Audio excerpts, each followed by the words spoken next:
Good evening mga kasi sila mga ka-idol. Ito na, nakagisa na ako ng sibuyas at bawang at sinunod ko na yung Saba sardines. Ito pala yung ulam namin ngayong hapunan. Kayong mga kasisilab, anong ulam nyo ngayong gabi?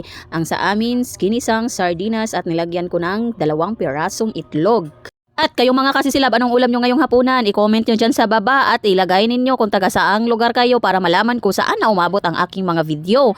At maraming salamat po sa laging sumusuporta sa aking mga video at sa hindi pag-skip ng ads. Maraming salamat sa inyong lahat, followers and non-followers. So ngayon, malapit na tayo kakain dahil paluto na po ang ating ginisang sardinas with itlog. Kakain na tayo, maya-maya po lamang.